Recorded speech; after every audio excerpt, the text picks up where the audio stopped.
आप देख रहे हैं पूर्वांचल। नमस्कार, आप देख रहे हैं पूर्वांचल यूपी लाइव। मैं हूं राजेश सोनकर। इस समय लोकसभा चुनाव की सरगर्मियां बढ़ चुकी हैं और बिगुल बज चुका है कि चुनाव की तैयारियां में सभी पार्टियां लग चुकी हैं। और हमारे साथ हैं अंबेडकर जन मोर्चा के प्रभारी रहे, लेकिन इस समय ये बसपा में ज्वाइन कर लिए, क्योंकि बसपा से ये पहले थे बसपा में। किन्हीं कारणों से बसपा छोड़ के एक नई पार्टी बनाए थे, अंबेडकर जन मोर्चा पार्टी, लेकिन अब बसपा में ज्वाइन कर। ये बताइए कि बसपा में अब फिर आने का क्या। देखिए, बहुजन समाज पार्टी में आप पहले भी जानते हैं कि लगभग 22-23 साल मैंने बहुजन समाज पार्टी में पहले भी काम किया था और माननीय बहन जी का आशीर्वाद मेरे सर पे हमेशा रहा है। बीच में कुछ बीच के लोगों की गड़बड़ी के नाते कुछ इस तकलीफ़ वाली बातें हो गई थी जो अब दूर हो गई हैं और फिर हम माननीय बहन जी का आशीर्वाद मुझे मिला और पुनः माननीय बहन जी ने मुझे बुलाया और मैं बहुजन समाज पार्टी, ऐसा नहीं कि मैंने बहुजन समाज पार्टी ज्वाइन किया, मैं ऑलरेडी बहुजन समाज पार्टी में ही था। बस समाज का मैं काम कर रहा था, अपने तरीके से काम कर रहा था। लेकिन एक संगठन बना के आप काम कर रहे थे, तो जी। क्या वो संगठन खत्म हो जाएगा या विलय? देखिए, संगठनों का क्या होता है कि जब किसी भी संगठन का अगुआ जब कहीं जाता है तो संगठन के साथ था, अगुआ के साथ साथ संगठन वहाँ विलय हो जाता है। तो एक तरह से कहें कि पूरा जो संगठन, जो लोगों को हमने तैयार किया, वो सारे लोग अब बहुजन समाज पार्टी के लिए काम करेंगे, बहन कुमारी मायावती जी के हाथों को मजबूत करेंगे। आप पूर्वांचल के दलित नेता के रूप में उभर रहे हैं, जी। तो आपको बसपा के द्वारा क्या जिम्मेदारियां दी गई? माननीय बहन जी ने मुझे बुलाया, बहुत सारा प्यार दिया, बहुत सारा स्नेह दिया, सम्मान दिया और आगे चुनाव पर फोकस करते हुए, और चूँकि गोरखपुर मंडल का भी दायित्व मुझे दिया है, गोरखपुर मंडल का प्रभारी के रूप में भी मुझे दायित्व दिया है कि आपको संगठन भी देखना है, आगे मुझे चुनाव भी लड़ना है। ये माननीय बहन जी के आशीर्वाद से सारी चीज़ें तय हो चुकी हैं। तो संगठन की जिम्मेदारी दी गई है और लोकसभा चुनाव सर पे है, तो कैसे एक बार फिर संगठन को खड़ा करेंगे आप? एकदम, देखिए, मैं कार्यकर्ता हूँ और 25 साल 26 साल मेरा सार्वजनिक जीवन हो गया और संगठन पे ही मैंने शुरू से काम किया। तो मुझे पूरा ये आत्मविश्वास है और बहन जी का आशीर्वाद है, संगठन बड़ा है, सिर्फ कार्यकर्ताओं को हौसला देना है। और जो बीजेपी के बारे में एक हौवा खड़ा किया गया है कि बीजेपी बहुत मजबूत स्थिति में है, तो बीजेपी मजबूत स्थिति में नहीं है, ये हम जानते हैं। बीजेपी का काम ग्राउंड पे नहीं है, बीजेपी का काम सिर्फ अखबारों में है, बीजेपी का काम सिर्फ टीवी चैनलों पर है, बीजेपी का काम सिर्फ प्रचार में है। ग्राउंड पे आम जनता बहुत दुखी है और बीजेपी को लोग उखाड़ना चाहते हैं। और डेढ़ श्योर जो लॉ एंड ऑर्डर माननीय बहन कुमारी मायावती जी ने अपनी सरकारों में दिया है, वो कोई सरकार दे नहीं पाई है और अंत में बहन कुमारी मायावती जी ही इस देश के विकल्प हैं। जैसे पिछले दिनों में देखा जाए कि बसपा के वोटर खुलकर वोट नहीं दिए, इस कारण जो जिनको रहनुमा बनाया जाता वो आ नहीं पाए, सत्ता में नहीं आ पाए, तो कैसे आप बसपा के वोटरों को एक बार फिर रुझाने का कोशिश करेंगे कि बसपा के पक्ष में मत दे? बसपा का जो वोटर है वो बहुत मिशनरी वोटर है, सत्ता आए चाहे जाए वो अपने नेता के साथ खड़ा होता है।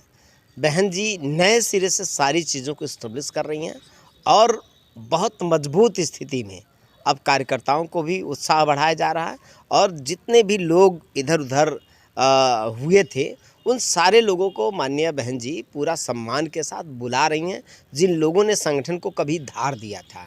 उसी कड़ी में आज श्रवण कुमार निराला भी आज आपसे बात कर रहे हैं। तो 150 पूर्वी उत्तर प्रदेश में तो हम लोग बड़ा अम्बेडकर बहन कुमारी मायावती जी के हाथों को मजबूत करने के लिए जितने भी अम्बेडकरवादी संगठन हैं, ऑर्गेनाइजेशंस हैं, उन सारे लोगों को हम एक साथ ले आएंगे।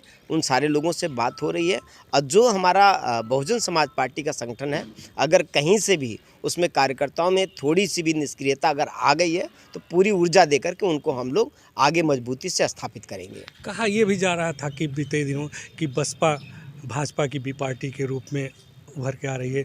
भाजपा को बढ़ावा देने के लिए बसपा ने अपने प्रत्याशियों को खड़ा नहीं किया था कुछ जगहों पे। देखिए, ये तो आरोप हमेशा से लगते रहे हैं और बहुजन समाज पार्टी का जब उदय हुआ था तो मान्यवर काशीराम साहब जब संघर्ष कर रहे थे, तब भी इस देश के अंदर आरोप लगा कि जब दलितों को, गरीबों को, शोषितों को, वंचितों को, जिनकी कोई आवाज़ नहीं उठाता था, उनको जब मानवर कांसीराम साहब ने जगाना शुरू किया तो आरोपों की क्या मैं बात करूं, लोग कहते थे CIA के एजेंट हैं ये कहते थे अमेरिका से पैसा आ रहा है। तो आरोप वो लोग लगाते हैं जो कमज़ोर हैं। हम तो कोई ऐसी बात नहीं कर रहे हैं। और आज देख रहे हैं कि लगातार गठबंधन लोग बना रहे हैं, तो उसमें भी रोज़ बहन मायावती की चर्चा हो रही है, उस गठबंधन में भी रोज़ चर्चा हो रही है। तो आप समझ लीजिए कि ताकत उनका बड़ा है कि ताकत बहन कुमारी मायावती की बड़ा है।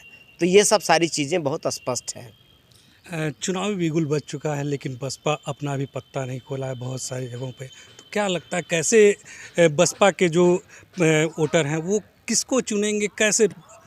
देखिए, बसपा में प्रत्याशियों की पूरी लाइन लगी हुई है, लेकिन बसपा एनालिसिस कर रही है अभी कि हमारा वो प्रत्याशी होना चाहिए जो बीजेपी पर भारी पड़े।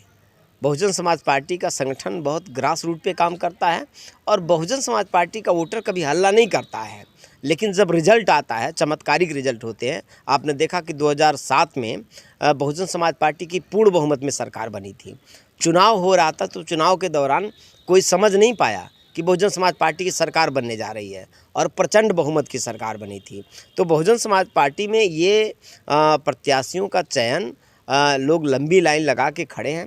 प्रत्याशियों का चयन पूरी गंभीरता के साथ हो रहा है और बहुत जल्द 2-4 दिनों के अंदर ये सब सारी चीज़ें आप लोगों को स्पष्ट हो जाएंगी। तो कहा जा रहा है कि बीजेपी एक सशक्त पार्टी के रूप में भर रही है, तो बसपा क्या बीजेपी से टाई अप करेगी आने वाले समय में कि किस तरह? देखिए, लगातार बहन जी का बयान भी आ रहा है कि बसपा का किसी के साथ गठबंधन नहीं होगा।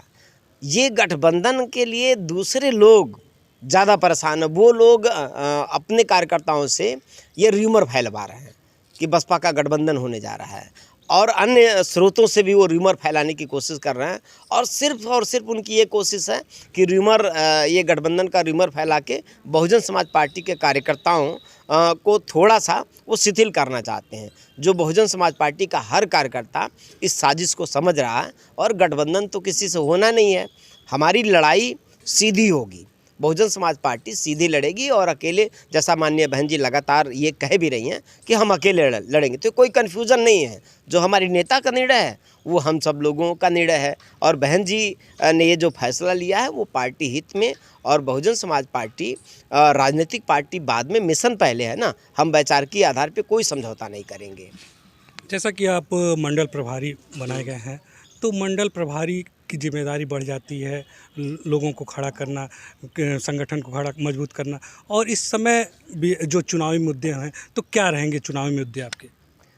देखिए, चुनाव में तो मुद्दे ही मुद्दे हैं। इस सरकार ने कहा था मैं 15 लाख रुपया दूंगा, 15 लाख क्या, जो 15,000 या 15 रुपये जो लोगों के खाते में थे छीन लिया। कहा था कि हम लोगों को नौकरियां देंगे, नौजवानों को नौकरी के नाम पे नौकरियों के सारे अवसर इन्होंने ख़त्म कर दिया। ये कहा था कि हम महंगाई ख़त्म कर देंगे। महंगाई को आप देख ही रहे हैं कि कहाँ से कहाँ महंगाई पहुंच गई है। तो मुद्दे ही मुद्दे हैं। इन मुद्दों को हम जनता के बीच में ले जाएंगे।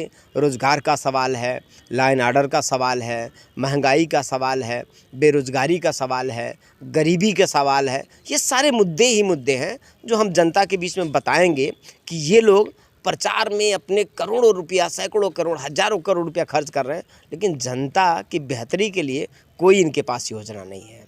ये मुद्दे हमारे। जैसा कि अंबेडकर जन मोर्चा में आप जब प्रभारी रहे, तो उस समय एक आंदोलन बहुत बृहद हुआ था लोगों को ज़मीन दिलाने का। क्या ये आंदोलन आपका चलता रहेगा कि? देखिए, वो जो आंदोलन था, ऐसा नहीं कि वो मेरा आंदोलन है। वो आंदोलन ही मानवर कांसीराम साहब का आंदोलन था। वो आंदोलन ही बाबा साहब डॉक्टर अंबेडकर के विचारों की सोच का आंदोलन है। आपको याद होगा कि मानवर कांसीराम साहब ने एक नारा दिया था, बहुत मजबूत नारा दिया था कि जो ज़मीन सरकारी है वो ज़मीन हमारी है। तो वो सरकारी ज़मीन का मतलब 1-2 डिसमिल की बात नहीं कर रहे हैं, और सरकारी वो सारी ज़मीनें अब हैं, क्योंकि सीलिंग एक्ट लागू हुई इस देश के अंदर। 12 एकड़ से ज़्यादा कोई रख नहीं सकता। तो जिनके पास 12,000 एकड़ ज़मीनें हैं वो भी तो सरकारी हुई, तो वो गैर कानूनी ज़मीनें लोगों ने रखा ना।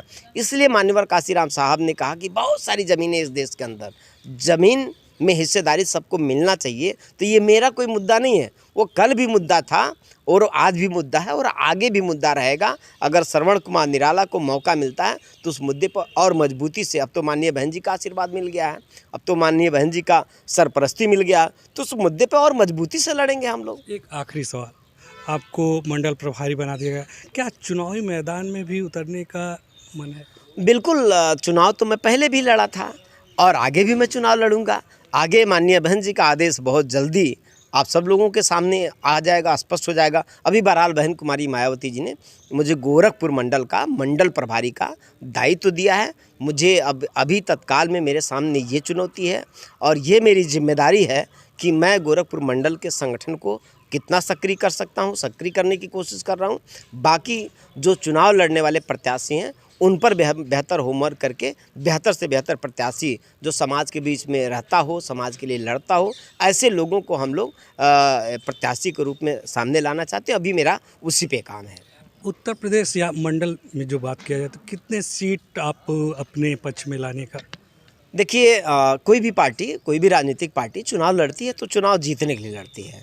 बीजेपी लगातार कह रही है कि 80 में हम 78 सीट जीतेंगे, फिर 400 पार बोल रहे हैं, तो ये तो सब दावा करते हैं, लेकिन जीतेगा कौन ये तो चुनाव के बाद न मालूम चलेगा।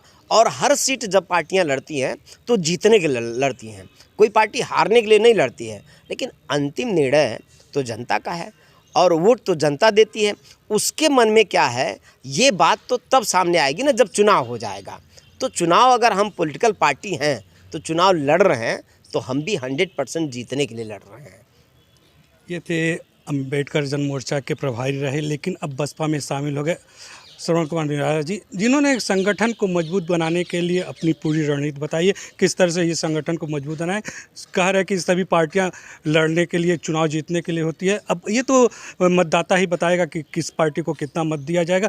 पूर्वांचल यूपी लाइव के लिए मैं राजेश सोनकर।